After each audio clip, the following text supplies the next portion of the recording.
dear students, to the new video of the practice sheet revision. And as we all know that I have to explain you the questions of 3 marks each, 2 as directed questions of each, which bear 3 marks, which will give you 3 marks in the final examination. Okay, so my dear students, happy exams to all of you. And with this, we are going to start this important video with the first question, with the very first question of this section of 3 marks. The first question is telling you total distance traveled by a jeep in 18 trips is 1125.58 kilometre. 18 trip में 18 trips में total इतना kilometre एक jeep ने travel किया, कर रहा है travel. 18 trips किए, 1 2 3 4, टोटल डिस्टेंस इतना ट्रैवल कर लिया. तो एक जीप एक ट्रिप करेगा तो कितना डिस्टेंस ट्रैवल करेगा? 18 ट्रिप्स में अगर उसने इतना किया है तो एक ट्रिप में कितना करेगा? तो बेटा मैंने आपको बता दिया, जब ज्यादा का दे और एक का पूछे, इसका मतलब डिवीजन ही होता है. एक का दे ज्यादा का पूछे तो मल्टीप्लीकेशन. ऑल टुगेदर सब कोई एक करने का बात करे तो एडिशन. इतना है उसमें से ये खा गया तो कितना बचा लेफ्ट करके ऐसा शब्द आ जाए, व्हाट विल बी लेफ्ट, तो सब्ट्रैक्शन.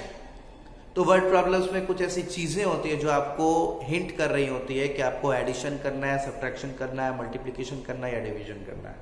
ओके, सो इसमें हम स्टेटमेंट्स भी लिखेंगे. टोटल डिस्टेंस ट्रैवल्ड पहले लिखेंगे हम. टोटल डिस्टेंस ट्रैवल्ड वो बेटा 1125.58 किलोमीटर का है. ओके, और नंबर ऑफ ट्रिप्स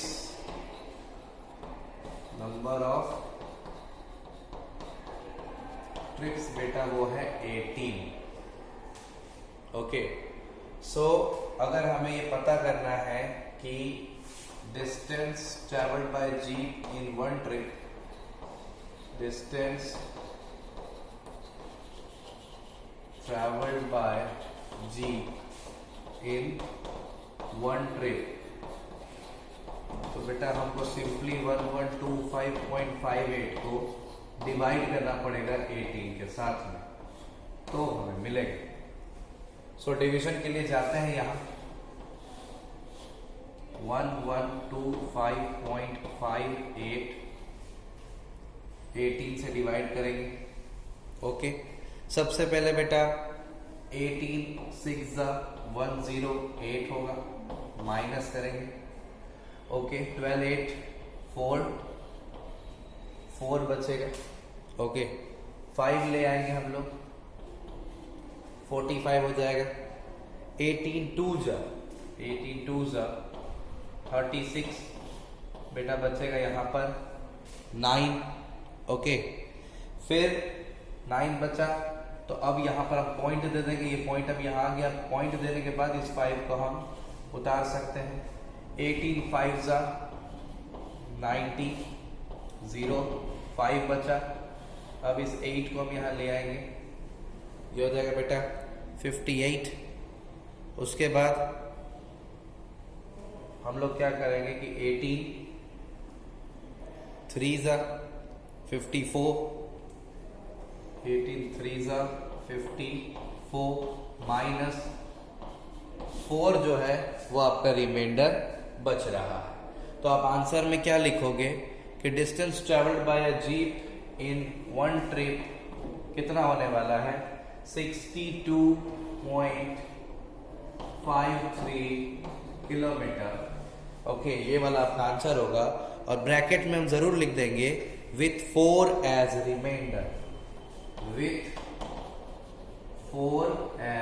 रिमाइंडर, मतलब हमारा 4 रिमाइंडर में बचा है और ये वैल्यू हमारी अप्रॉक्स वैल्यू है, परफेक्ट वैल्यू नहीं है. ओके, तो इस तरीके से ये सम बनेगा.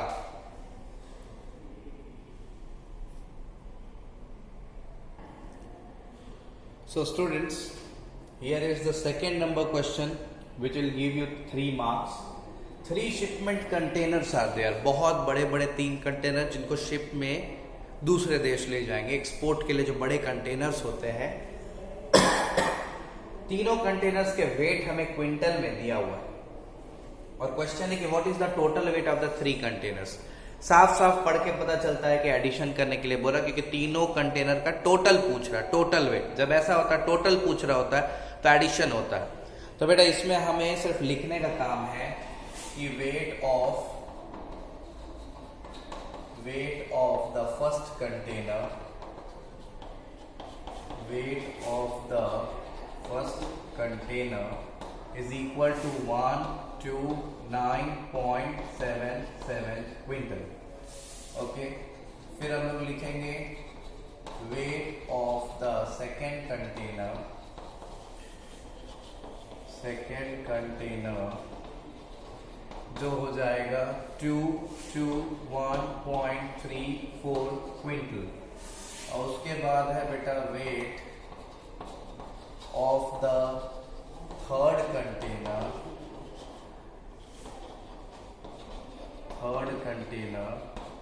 जो हो जाएगा 456.61 क्विंटल। अब आपको total weight of the 3 containers निकालना, तो हम वो लिख देंगे लास्ट में, total weight of the 3 containers is equal to हो जाएगा इन सभी का एडिशन। यहीं पर ऐड कर देना है आपको। 7 + 4 it's 11, 11 + 1 it's 12, 2 1 carry. Okay, quintal हम यहाँ लिख देंगे, मेरा आंसर भी क्विंटल में ही आएगा। नाउ 7 + 3 इट्स 10 + 1 11, 11 + 6 इट्स 17, 7 पॉइंट अपनी जगह, 1 कॉमन, 1 आपका यहाँ carry. 1 + 9 10 + 1 11 + 6 17, 1 carry. 2 + 2 4 + 1 5 + 5 it's 10, 1 carry। 1 + 1 2 + 2 4 + 4 it's 8, 807.72 quintal. तो जो आपका लास्ट आंसर आता है वो आता है आपका 807.72 quintal. Okay, this is your final answer for the second question of the do as directed 3 marks each, and this type, with this type you can solve this. In this way you can solve these questions. So let's discuss for the next question. So my dear students, this is the third number question. A jug can hold 1092 ml of water. एक जग है जिसमें इतना पानी, इतना ml अटता, और एक मेरे पास bucket है, एक मेरे पास ड्रम है जिसमें हम इस तरह के 54 जग्स पानी डालें ना तो वो ड्रम भरता है। मतलब वो ड्रम जो है इक्वल्स टू 54 जग्स।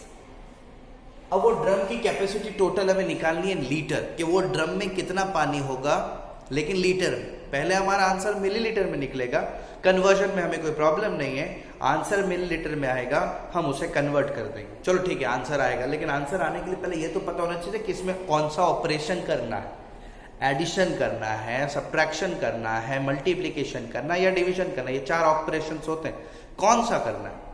तो बेटा देखिए, आप एक जग दिया हुआ है, 54 जग्स पूछ रहे हैं।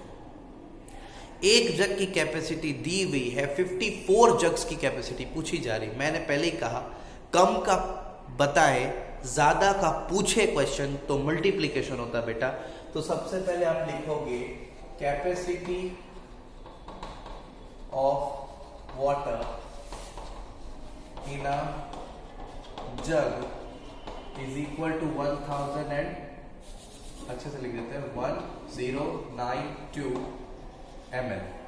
ओके, नंबर ऑफ जग्स कितना है, number of jugs is equal to 54। यहीं पर मल्टीप्लाई कर देते हैं तो मेरे को टोटल कैपेसिटी पता चल जाएगा। Capacity of water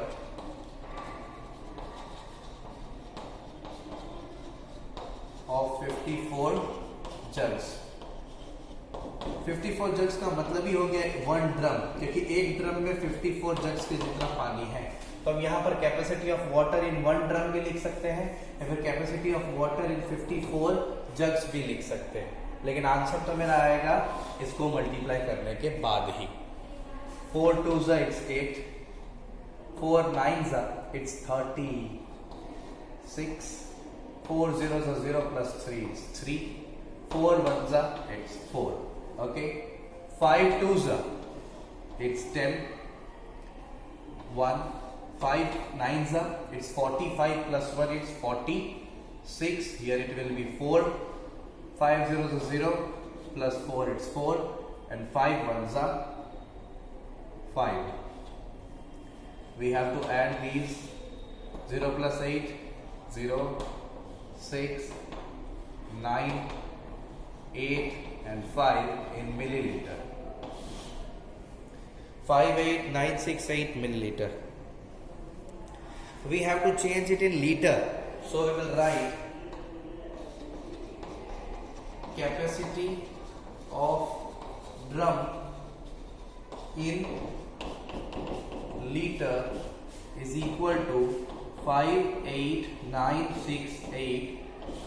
So my dear students, to change milliliter to liter, we have to divide by 1000. So we are dividing by 1000. 3 zeros are there. Put point before 3 numbers from the back. So 58.968 liter will be our final answer of this question. 58.968 liter. And this way you can solve third number question, my dear students. So my dear students, here is the fourth number question. But a cost of 14 air tickets of the same flight and category is given. 14 air tickets का cost दिया हुआ, एक air ticket का cost पूछ रहा है, ज्यादा का दे के कम का पूछ रहा है। तो बताइए, अगर एक का दे के ज्यादा का पूछता तो मल्टीप्लीकेशन, ज्यादा का दे के एक का पूछता तो डिवीजन। तो कुछ करना नहीं, सिर्फ लिखना है cost, total cost of air tickets लिख दो, total cost of air tickets is equal to 1,77,604, और total number of tickets is equal to 14. Cost of one air ticket, how to find? You have to divide the total cost by the number of tickets. This way you can find. Okay. अगर आपको एक air ticket का cost पता करना है तो आपको simply 14 air ticket के कॉस्ट से 14 को डिवाइड करना पड़ेगा। So let's do the work. 177,604 14 1s 14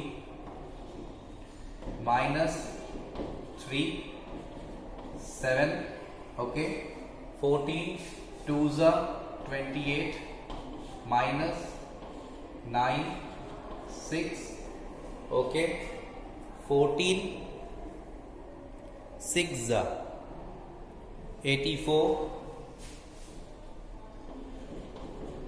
minus, what would be left here? Here it will be 12, 0 will come here, 120, okay, 14 8s 112, 112 minus, we'll get 8 here, and the last one comes, it's 84. We all know that 14 6s 84, it's completed. Okay, the remainder is 0 here. Now the answer is of rupees 12686. This is the cost of one ticket. You can write here also, cost of one air ticket. One air ticket is equal to rupees 12,686. This is the final answer, my dear students. Okay. Now we are going to solve the fifth number question. So here the question number 5th, my dear student. पूछ क्या रहा है question में? Perimeter of square आपको निकालना है, perimeter of square. देखिए लिखा हुआ है what is the perimeter of a square that has an area of 16 centimetre square. Area सिर्फ आपको दिया हुआ है और आपको पेरीमीटर निकालने के लिए स्टूडेंट साइड का जो होना बहुत जरूरी है। अगर आपके पास स्क्वायर का साइड नहीं है तो आप पेरीमीटर नहीं निकाल सकते। तो ये जो एरिया आपको गिवन दिया हुआ है 16 सेंटीमीटर स्क्वायर, इससे आपको कोशिश करना है कि आप साइड निकाल लो। एरिया से साइड निकालने के लिए कंपेयर करना पड़ता है एरिया के फॉर्मूला को ये दिए हुए साइड से। तो करते हैं, चलिए। हमें पता है, हमें एक ही चीज दिया हुआ है, क्वेश्चन में दिया हुआ है एरिया ऑफ स्क्वायर। बेटा जो कितना दिया हुआ है, जो दिया हुआ है 16 centimetre square. Okay, area of square होता क्या है बेटा, ये होता है साइड मल्टीप्लाई बाय साइड, ऐसा होता है। और ये मेरे को दिया हुआ है 16 सेंटीमीटर स्क्वायर। अब चूंकि यहाँ पर साइड 2 बार मल्टीप्लाई है, हम कोशिश करेंगे कि हम इसको भी सेम नंबर में तोड़ दें। 16 कैसे हम साइड इंटू साइड में तोड़ सकते हैं 16 को, इस तरीके से 16 दिखने लगे यहाँ पर, तो हम ऐसे कंपेयर करेंगे इसको। साइड इंटू साइड तो ये है ही, 16 को हम लिख सकते हैं 4 सेंटीमीटर इंटू 4 सेंटीमीटर। ये हो गया ना, ये साइड 4 साइड 4। इस तरीके से कंपेयर करके हम लिख देंगे कि भाई साइड जो है बेटा वो 4 सेंटीमीटर के बराबर है। जब साइड हमको पता चल गया तो हम आराम से पेरीमीटर निकाल लेंगे। यहाँ पेरीमीटर ऑफ स्क्वायर, बेटा पेरीमीटर ऑफ स्क्वायर क्या होता है, 4 मल्टीप्लाई बाय साइड। साइड तो मेरे को पता चल गया कितना है 4, तो पेरीमीटर बेटा कितना है 16 सेंटीमीटर, ये मेरा पेरीमीटर है। ऐसे एरिया से आपको ये हम बोल सकते हैं मेथड ऑफ कंपैरिजन। हम इसको क्या नाम दे सकते हैं, मेथड ऑफ कंपैरिजन। कंपेयर करके, ठीक है, कंपेयर करके आपको एरिया से इस तरीके से साइड निकाल लेना है। और आप बोल सकते हो मेथड ऑफ कंपैरिजन इसको। आपके लेवल पे मैं आपको स्क्वायर्स और स्क्वायर रूट नहीं पढ़ा सकता, इसलिए मैंने ये मेथड ऑफ कंपैरिजन का यूज करके आपको एरिया में से साइड निकालना सिखाया है। ओके, आगे क्लासेस में एक मैथमेटिक्स आप पढ़ोगे स्क्वायर एंड स्क्वायर रूट, जिसके वजह से और आपको आसानी हो जाएगा एरिया से साइड निकालने में और आप उस समय समझ भी पाओगे उस चीज को। इसलिए मैंने इस बार आपको स्क्वायर एंड स्क्वायर रूट्स का कॉन्सेप्ट नहीं दिया है, मेथड ऑफ कंपैरिजन के हिसाब से मैंने आपको एरिया से साइड निकालना सिखाया है। ओके, और जिसकी वजह से आपको पता ही था, मैंने आपको पहले बताया था आपके पास साइड होगा तो ही आप पेरीमीटर निकाल सकते हो। तो पहले हमने मेथड ऑफ कंपैरिजन करके एरिया ऑफ स्क्वायर से साइड निकाल लिया स्क्वायर का, और उस साइड का यूज करके फटाफट से हमने पेरीमीटर निकाल लिया जो 16 सेंटीमीटर है। ठीक है, ये क्वेश्चन बनाने के लिए आपको 3 मार्क मिलेंगे। Okay, so now the question number 6। एक रेक्टेंगुलर फील्ड है बेटा, इसमें एक ऐसा रेक्टेंगुलर फील्ड है आपके पास। ओके,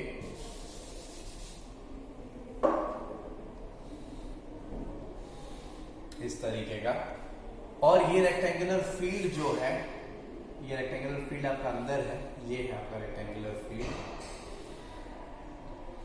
ये आपका रेक्टेंगुलर फील्ड है जिसका जो बेटा लेंथ है वो है 250 मीटर का, ये अंदर वाला, और जो ब्रेथ है वो है बेटा 100 मीटर का। ओके, और इसके अराउंड 20 मीटर वाइड से ये जो जगह है ये 20 मीटर की है, ये 20 मीटर वाइड से पाथ जा रहा है, एक रास्ता जा रहा है। तो बेटा आपको इनर लेंथ पता है, जो इनर रेक्टेंगल दिखाई दे रहा है उसका इनर लेंथ बेटा आपको पता है वो कितना है 250 मीटर का, और बेटा आपको इनर ब्रेथ भी पता है जो कितना है 100 मीटर का। इनर लेंथ और इनर ब्रेथ आपको दोनों पता है, तो आप एरिया ऑफ इनर रेक्टेंगल निकाल सकते हो। एरिया ऑफ इनर रेक्टेंगल, अंदर वाले रेक्टेंगल का एरिया निकाल सकते हो। तो फटाफट आप इनर लेंथ और इनर ब्रेथ को मल्टीप्लाई कर दो, तो हो जाएगा 250 मल्टीप्लाई बाय 100 जो हो जाएगा बेटा 25000 मीटर स्क्वायर। क्या हो जाएगा 25000 मीटर स्क्वायर, 25,000 मीटर स्क्वायर हो जाएगा। उसके बाद अब आपको आउटर वाला ये निकालना पड़ेगा। इसके लिए मैंने बोला था ये, और यहां से जो होता है ये प्लस ये, तो सब प्लस करेंगे तो जाकर के ये लंबा वाला साइड निकलता है। इसके लिए मैंने आपको परफेक्ट फॉर्मूला भी दिया हुआ था कि अगर आपको आउटर लेंथ निकालना है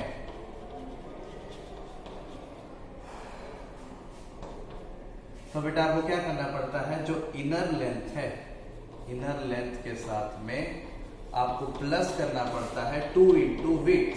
अब विड्थ क्या है बेटा, विड्थ है चौड़ाई। ये जो पाथ है इसकी जो चौड़ाई है इसको हम विड्थ बोलते हैं, और ये सभी जगह यूनिफॉर्म होता है, सेम होता है। ये देखो ये विड्थ मतलब ये 20 मीटर, 20 मीटर से 2 मल्टीप्लाई कर रहे हैं। क्यों मल्टीप्लाई कर रहे हैं, क्योंकि यहाँ भी 20 यहाँ भी 20, ये दोनों मेरे को ऐड करना है ना इनर से। इसके साथ हम ये और ये ऐड करेंगे तो मेरे को ये लंबा वाला साइड मिलेगा आउटर लेंथ।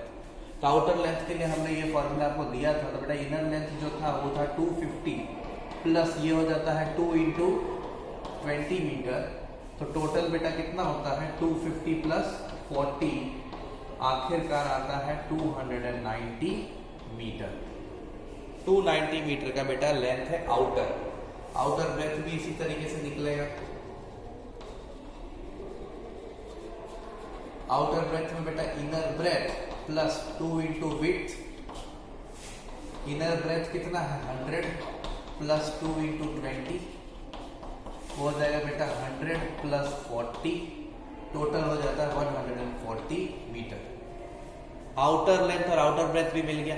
मेरे को निकालना है एरिया ऑफ पाथ, ये वाला एरिया, ये जो रास्ता है ना ये एरिया निकालना है। और ये एरिया निकालने के लिए मेरे पास एकमात्र उपाय है कि हम बाहर वाले रेक्टेंगल के एरिया निकाल के ये अंदर वाले रेक्टेंगल के एरिया को माइनस कर देंगे ना, तो मेरे को एरिया ऑफ पाथ मिलेगा। ओके, सो अब मेरे पास दोनों एरियाज आ चुके हैं। नहीं, दूसरा एरिया भी हमें खोजना है, तो हम निकालेंगे area of outer rectangle. Area of outer rectangle is equal to बेटा हो जाएगा outer length multiply by outer breadth. Outer length था 290, आउटर ब्रेथ 140, और ये दोनों का मल्टीप्लीकेशन बेटा क्या होगा, आउटर लेंथ और outer breadth 40600 metre square, 40600 metre square इन दोनों का होगा। तो आपको ये एरिया पता चल गया, आपको एक ये एरिया भी पता चल गया था। दोनों एरिया को आपस में माइनस करेंगे तो हमको एरिया ऑफ पाथ मिलेगा। तो जो मेरा लास्ट आंसर है एरिया ऑफ पाथ वो बेटा होता है outer rectangle, sorry area of outer rectangle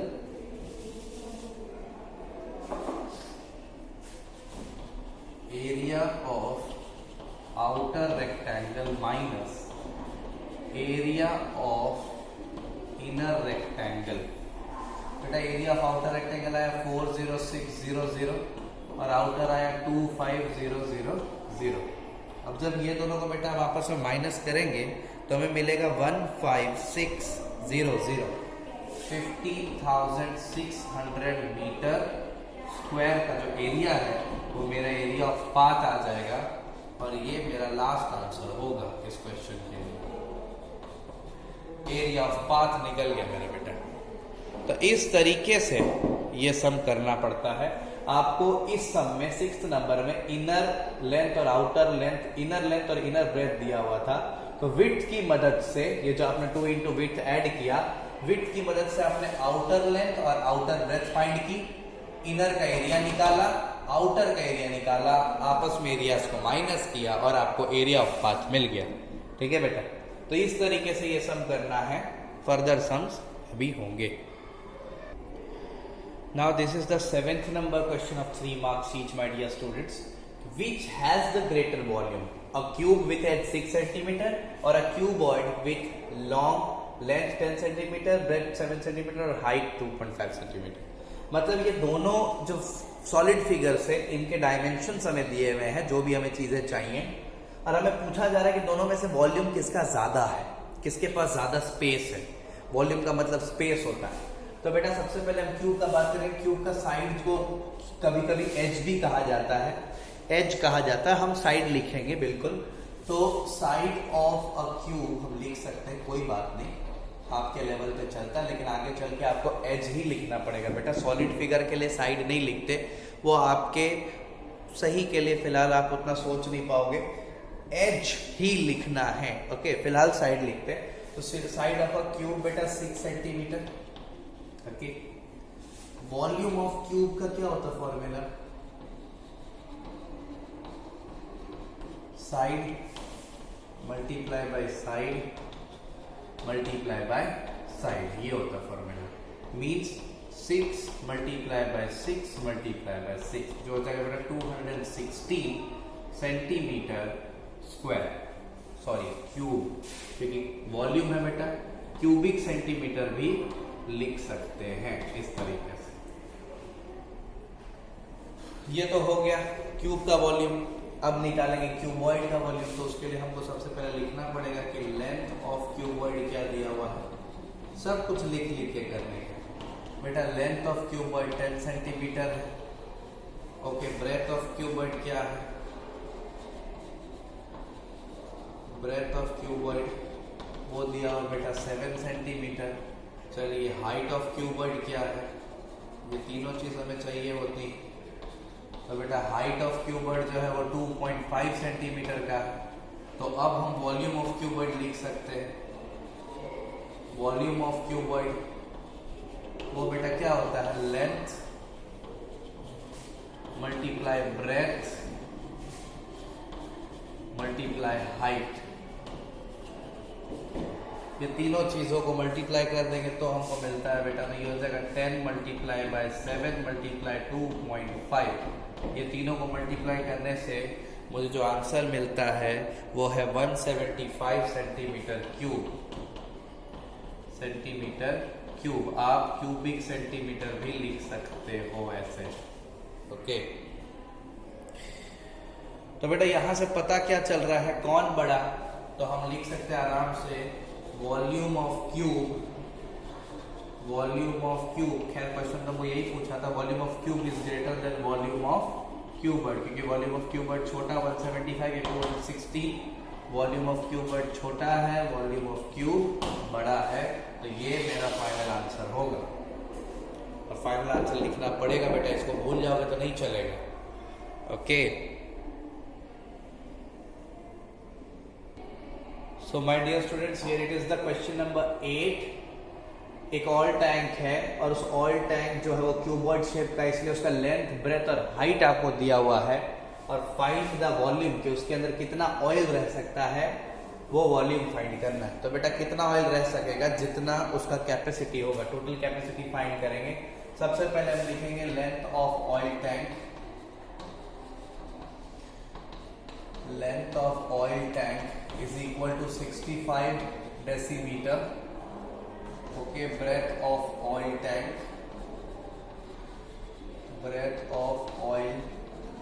tank is equal to 40 decimeter. Last but not the least, its height of oil tank, and here it is 2.5 decimeter. Okay, we have to find the capacity, means the volume of oil tank can hold, volume of oil tank can hold, tank में रह सकता है बेटा। तो वो क्या होगा? Length multiply breath multiply height. Length बेटा 65 मल्टीप्लाई 40 मल्टीप्लाई 2.5। टोटल जब हम मल्टीप्लीकेशन करेंगे बेटा इसका, तो we will got 6500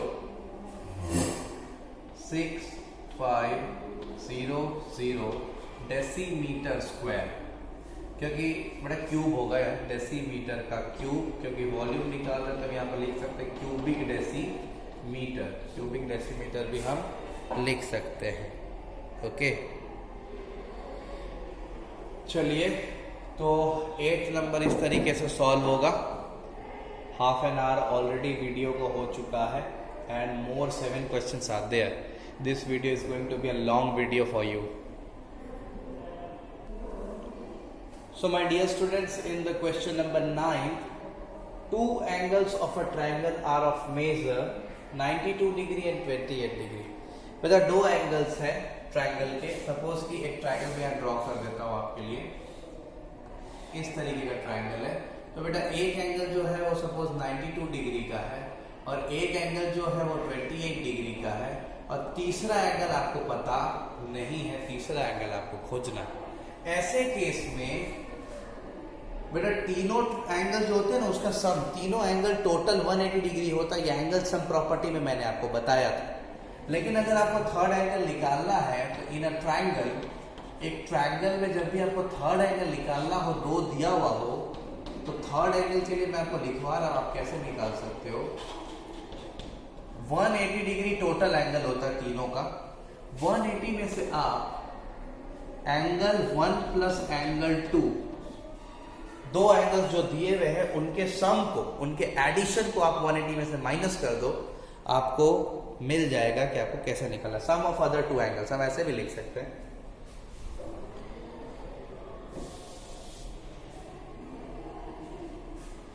some of other two angles, जो दो एंगल दिए हुए हैं उनके सम को 180 से माइनस कर देंगे।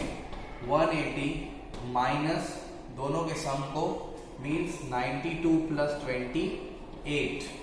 तो बेटा ये हो जाएगा 180 माइनस 120 और बेटा आ जाएगा 60 डिग्री। तो आपको एक चीज तो पता चल गया कि थर्ड एंगल जो है मेरा, जो मेरे को नहीं पता था, जो क्वेश्चन पूछ रहा है, third angle is equal to 60 degree. ये आपका आंसर, लास्ट आंसर ऐसे लिखते हैं। इस तरीके से आप थर्ड एंगल निकाल सकते हो किसी भी ट्रायंगल में अगर दो एंगल दिया हुआ है तो। ओके माय डियर स्टूडेंट्स, तो ये तो था आपका 9th number sum. Now we are going to explain 10th number sum. So my dear students, this is the 10th number sum which will be a 3 marks for you in the finals. So here are two parts in a question. First you have to find the average of first 5 even numbers. So first of all we will write a set of numbers. What will be the numbers for us? First 5 even means 2, 4, 6, 8 and 10. These are the first 5 even numbers. Okay, then we have to write the number of quantities. How many numbers are there? There are total 5. Okay. Now we have to write the sum of all quantities. As we are going to find our average, we have to add 2 plus 4 plus 6 plus 8 plus 10 here. And what will be the answer? What will be the addition of these? It will be 30, I think, my dear students. Okay. Now, finding average, we all know that sum of all quantities, we have to divide this from the number of quantities. What will be it's 30 divided by 5. So when we will divide 30, 5, 6 it's 30, it's totally completed, 6 will be our answer. So how we can write? We cannot show this division in our fair question. We will divide in the rough page. Okay, उस division को नहीं दिखाना। 30 by 5 is 6 और 6 हमारा final answer होगा। ये देख रहे हो बेटा। अब इसी तरीके से हम आपको बी नंबर बताएंगे। आप पहले इसको अच्छे से देख लो। देखो पहले सेट ऑफ नंबर्स लिखेंगे इस केस में कि हमारे फर्स्ट 5 इवन नंबर्स 2, 4, 6, 8, 10 होगा। नंबर ऑफ क्वांटिटीज लिख लेंगे 1, 2, 3, 4, 5 नंबर्स है। सम ऑफ ऑल क्वांटिटीज लिख लेंगे, ये जितने नंबर से सभी को सम कर लेंगे।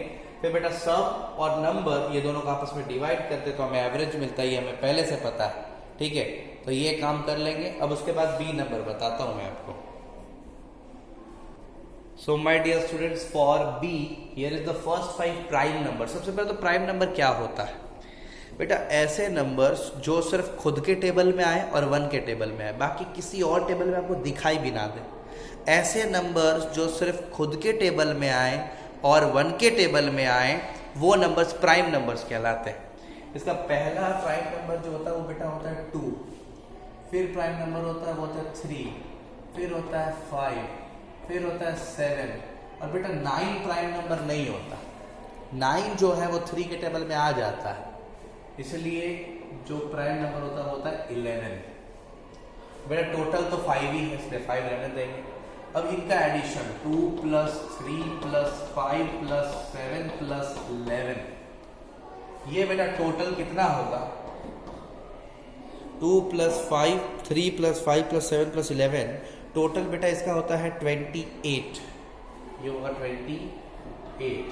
और बेटा ये 28 को जब हम 5 से डिवाइड करेंगे बेटा मेरे को मिलेगा 5.6 डेसिमल में मिलेगा. बेटा जब आप डिवाइड करोगे ऐसे देखो, ऐसे जब आप 28 को डिवाइड करोगे 5 से, ओके, आप लिखोगे 5 5 + 25, माइनस करोगे, ये बेटा 3 आएगा. और 3 तो छोटा है तो आप इधर पॉइंट दोगे तो 0 आ जाएगा.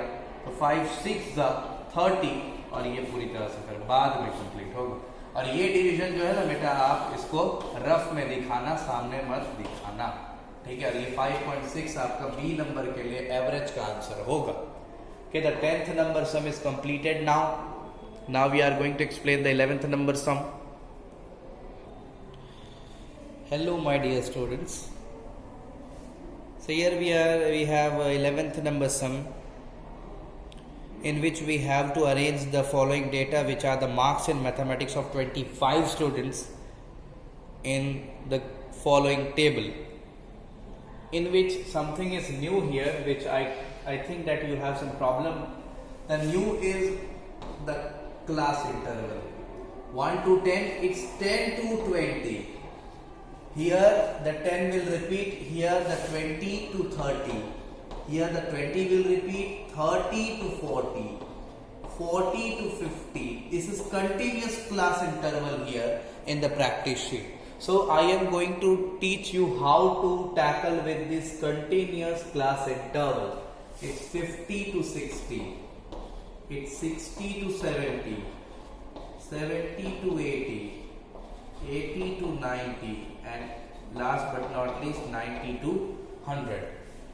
In this class interval beta, in 1 to 10 we have to only consider 1 to 9, not 10.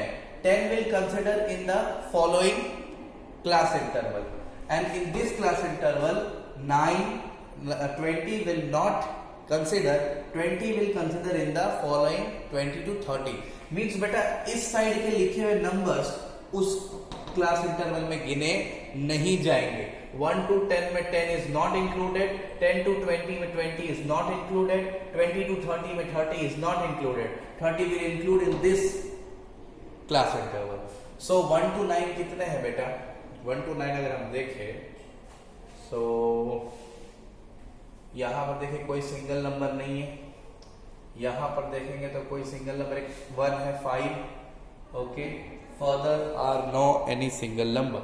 तो बेटा only one student is between 1 and 10. Only one is there.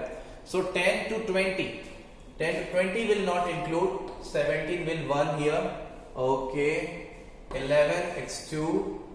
Okay. No other students. 2 students are coming between 10 to 20. Okay. Now 20 to 30. 30 will not include. So 25 1, 27 2, 23. 20 will include in this. Okay. 23. 3 students have so far between 20 to 30. Okay, it's only 3. 3 students. 30 to 40. 30 will include, 40 will not include. Okay, so in this first row, nothing. 33 1, 37 2, 33 third. Only 3 students are there, my dear students. Now, between 40 to 40, 40 to 50. Between 40 to 50, it's 45 1, only one student between 40 to 50. Okay, now 50 to 60. 50 to 60, 50 will include, 60 will not include. It's 1 here, 54. Okay, 1, 57 second. Only 2 students between 50 to 60. Now 70 to 80, between 60 to 70. 60 to 70, here it's 1, here it's 2, here it's 3. Okay, and here it's 4. Total 4 students between 60 to 70. 1, 2, 3, 4. Okay, from 70 to 80. 80 will not include. 70 to 80, it's 1. Okay, 70 to 80, it's 2. Only 2 students between 70 to 80. Now 80 to 90. Between 80 to 90, 90 will not consider. Only 80s will consider. 1, here it is. Okay, now it's 2, it's 3, it's 4, and it's 5. So here 1, 2, 3, 4, 5. This is the method to write 5 in telemark and in simple numerical form. Now between 90 to 100, 90 से 100 के बीच में कितने हैं? Here it's 1, here it's 2. All the numbers are completed. Only 2 students between 90 to 100. और बेटा यही काम आपको करना है. बस अगर कंटिन्यूअस हो 10 10, 20 20, 30 30, इसको कंटिन्यूअस क्लास इंटरवल बोलते हैं. ओके, कंटिन्यूअस क्लास इंटरवल अगर हो इस तरीके का, तो बेटा ये वाला नंबर इसमें गिना जाता नहीं है, ये इसमें नहीं गिना जाएगा. इतना ध्यान रखने का. इसको अपर लिमिट बोलते हैं, इसको लोअर लिमिट बोलते हैं. बेटा ये अपर लिमिट वाले नंबर उसके क्लास इंटरवल में गिने नहीं जाएंगे अगर कंटिन्यूअस आएगा तो. लेकिन आप चिंता ना करें, आपके बुक में डिसकंटिन्यूअस क्लास इंटरवल है और एग्जाम में भी वही आएगा. ये सिर्फ आपको मैंने सिखाने के लिए आपके प्रैक्टिस शीट में डाली है. आप कंटिन्यूअस सीख गए और डिसकंटिन्यूअस ऑलरेडी आपके बुक में है, तो आपको कोई प्रॉब्लम नहीं होगा. Okay, so let's explain the following question, which is question number 12. बेटा आप अपना प्रैक्टिस शीट देखिए. उस प्रैक्टिस शीट में 12th नंबर क्वेश्चन में फिगर है. ओके, और उस फिगर में साइकिल, मोटर बाइक, कार और बस है. बेटा कोई भी वन फिगर 100 यूनिट्स के बराबर है. अगर एक साइकिल है means 100 cycles, 2 cycle means 200 cycles. और ये क्यों दिया गया है? क्योंकि ये अलग अलग तरह के व्हीकल्स हैं और क्वेश्चंस इसके अकॉर्डिंगली पूछे जाएंगे. सो बेटा फर्स्ट नंबर इसमें ऐसा है कि स्टूडेंट्स जो है ये अलग अलग तरह के व्हीकल्स का यूज कर रहे हैं. एक साइकिल का पिक मतलब 100 स्टूडेंट साइकिल का यूज कर रहे हैं. तो बेटा साइकिल लेके कितने स्टूडेंट्स आते हैं? There are 4 figures of cycle, means 400 students are coming to school by cycle. Cycle से 400 स्टूडेंट्स आ रहे हैं. बाइक, मोटर बाइक पे स्टूडेंट्स, मोटर बाइक की कितनी फिगर्स है? टोटल 5. तो 500 स्टूडेंट्स मोटर बाइक पे आ रहे हैं. तो पहला क्वेश्चन भी यही है आपका, how many students go to school by cycle? तो 4 figures are there, so 400 cycles, 400 students are going school by cycle. And how many students go to school by motorbike? 5 figure of motorbike is there in the pictograph, so 500 students. Okay, the answer will be. And what mode is adopted by maximum number of students? ज्यादातर students ने कौन से mode को attempt किया है? तो ज्यादातर students को मोटर बाइक से ज्यादा स्टूडेंट्स स्कूल आ रहे हैं. 500 students are coming school by motor bike. Okay, तो ये 3 क्वेश्चंस आपको ये पिक्टोग्राफ में से पूछा गया है. Now we are going to explain, I am going to explain you 13th, 14th and 15th number questions in this video. Okay, so let's start. Students, 13th number question is from the chapter number 9, pattern, and you have to write the table 9999 without any much calculation. So 9999 into 1 is equal to what? I don't know. 9999 into 2. We are only writing this now. Okay. After that we will show the pattern. Now what will be the pattern here? Students, मैंने आपको बोला जो पहले line हम लिखेंगे, जो पहला line हम लिखेंगे वो हम लिखेंगे 0 से फॉरवर्ड काउंटिंग लिखेंगे 0 1 2 3 4 5 6 7 8 एंड 9 इस तरीके से. ओके. अब बेटा हमारा कितना डिजिट है यहाँ पर? टोटल 4 डिजिट है. तो मेरा जो आंसर बनेगा वो 5 डिजिट का बनेगा. तो बेटा बीच में 3 लाइन मेरी जो होंगी वो 9 की आएंगी. 9 9 9 9 9 9. एक लाइन हो गया. अब दूसरा लाइन 9 9 9 9. अब बेटा तीसरा लाइन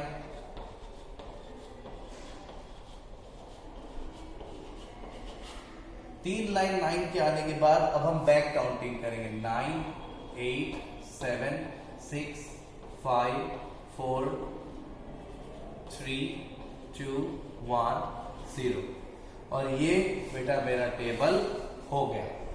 अब इसका आपको इतना करने का मिलेगा आपको 3 marks. Okay my dear students, इस तरीके से मतलब अगर 4 लाइन है ना बेटा तो आपको 3 लाइन ही लिखने की. अगर 4 लाइन्स है क्वेश्चन में तो आपको बीच में 3 लाइन मतलब एक कम 3 लाइन 9 की डालने की. और पहला लाइन हमेशा फॉरवर्ड काउंटिंग होगा और लास्ट लाइन हमेशा बैक काउंटिंग होगा. ओके. तो फॉरवर्ड काउंटिंग भी 0 से स्टार्ट होकर 9 तक और बैकवर्ड काउंटिंग भी 9 से स्टार्ट होकर 0 तक. ओके. तो इस तरीके से आपको इतने बड़े टेबल्स को आप आसानी से लिख सकते हो. Now only 2 questions have left with us. So my dear students, here a cardboard is which have some length 4.5 meter and breadth 3.5 meter. If we are going to paint that cardboard, that we are costing here is 1.25 per square meter. मतलब paint करने का cost है कि 1 metre square का area में paint करने का जो कॉस्ट लग रहा है वो 1.25 रुपीज लग रहा है. तो पूरे के पूरे कार्डबोर्ड में अगर हमको पेंट करवाना है तो कितना कॉस्ट लगेगा? टोटल कॉस्ट फाइंड करना है. तो सबसे पहले बेटा मेरे को पूरा का पूरा कार्डबोर्ड का एरिया फाइंड करना पड़ेगा. उसके लिए मेरे को पूरा कार्डबोर्ड का लेंथ और ब्रेथ चाहिए. तो हम लिख देंगे बेटा कि मेरे पास जो है लेंथ ऑफ कार्डबोर्ड दिया हुआ है वो है बेटा 4.5 मीटर. मेरे पास ब्रेथ ऑफ कार्डबोर्ड भी है वो दिया हुआ बेटा 3.5 metre. Total area of cardboard भी हमको पहले निकालना पड़ेगा. वो होगा बेटा मेरा जो लेंथ है उसको हमको मल्टीप्लाई करना पड़ेगा ब्रेथ के साथ में तो ही संभव है. तो बेटा 4.5 और 3.5 को मल्टीप्लाई करना पड़ेगा. दोनों डेसिमल्स को मल्टीप्लाई करके हमको मिलेगा 15.75 मीटर स्क्वायर. ये दोनों का मल्टीप्लीकेशन आप कर सकते हो साइड में. ठीक है, रफ में करना है आपको, यहाँ शो नहीं करना है. ओके. एरिया ऑफ कार्डबोर्ड आ गया बेटा आपका. अब आपको क्या निकालना है? Total cost. तो cost of 1 metre square of painting. 1 metre square अगर आप पेंट करो तो बेटा उसका कॉस्ट लग रहा है आपको 1.25 रुपीज. लेकिन आपको कितना का कॉस्ट निकालना? Cost of 15.75 metre square. इतना का टोटल का कॉस्ट निकालना जितना आपका आया. इतना टोटल का कॉस्ट निकालना बेटा आपको पेंटिंग करने का. वो कितना आएगा? वो आएगा 15.75 मल्टीप्लाई 1.25. जब आप ये दोनों को मल्टीप्लाई करोगे तो आपको आंसर मिलेगा 19.6875 और वो टोटल रुपीज आएगा 19.6875.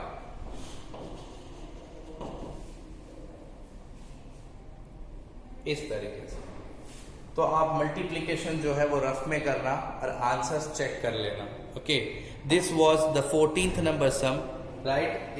With this method you have to solve this sum. Now we are going to explain the last but not the least, the 15th number sum of this worksheet. So my dear students, here question क्या बोलता है कि एक labour है जो बेटा एक गड्ढा खोद रहा है. डिग्स अ पिट का मतलब गड्ढा खोदना, और उस गड्ढा का लेंथ, ब्रेथ और डीपनेस मतलब कितना नीचे गड्ढा खोद रहा है. बेटा ये जो डीप है हम इसको बाद में अपने क्यूबॉइड, जो कि क्यूबॉइड का शेप बनेगा उस गड्ढे का, तो ये डीप को हम हाइट मान के चलेंगे, क्योंकि आप देखो तो जितना डीप है मतलब उस क्यूबॉइड का वो हाइट होगा. तो बेटा यहाँ पर जो डीप बोल रहा है वो हम हाइट लेंगे. ऑलरेडी लेंथ और ब्रेथ मुझे क्यूबॉइड की पता चल गई, और ये क्यूबॉइड एक गड्ढा है, एक पिट है, ओके. और उसमें से कितना, जब वो गड्ढा खोदा गया तो उसमें से कितना मिट्टी बाहर आया है वो मुझको पूछ रहा है कि हाउ मच अर्थ. अर्थ का मतलब स्टूडेंट्स यहाँ पर सॉइल से है, मिट्टी से है. मिट्टी को बहुत बार अर्थ बोला जाता है. तो how much earth is dug out from it, कितना मिट्टी उसमें से खोदने के बाद निकला. तो बेटा वो जितना बड़ा गड्ढा बना वो उतना ही मिट्टी वहां होगा. तो बेटा सिंपली आपको उस पिट का वॉल्यूम निकाल देना है, तो आपको इस अर्थ का पता चल जाएगा कि कितना अर्थ मतलब कितनी मिट्टी वहां से निकली होगी. तो सिंपली हमें क्या करना है कि length of pit 5.5 metre, okay. Breadth of pit वो 2 मीटर, एंड अब यहाँ जो हाइट हम लेंगे वो डीप का लेंगे. वो जो डीप बोल रहा है ना यहाँ पर, यही मेरी हाइट होगी वो 1.5 मीटर. आपको निकाल देना है volume of earth dig out. ये जो वॉल्यूम ऑफ अर्थ बाहर निकला होगा ये बेटा इसी लेंथ, इसी ब्रेथ और इसी हाइट के मल्टीप्लीकेशन से आएगा, जो कि ये L into B into H cuboid का वॉल्यूम होता है. वो वॉल्यूम, वो जो स्पेस है वही मेरी वो मिट्टी होगी. This will be 5.5 multiply by 2 multiply by 1.5. बेटा 5.5 मल्टीप्लाई बाय 2 इट्स 11 इंटू 1.5, और ये हो जाएगा बेटा 16.5 मीटर क्यूब. मीटर क्यूब को आप क्यूबिक मीटर भी लिख सकते हो, CUBIC पॉइंट क्यूबिक मीटर, ये भी लिख सकते हैं. तो ये मेरा लास्ट आंसर है 16.5 metre cube. Okay my dear students, so the revision of this practice sheet is over now, and a long video for the long question answers, for the long sums of this mathematics. So now the year is over, now the revision is over, only examinations are left. So happy exams and so many best wishes from my side. Thank you so much for watching.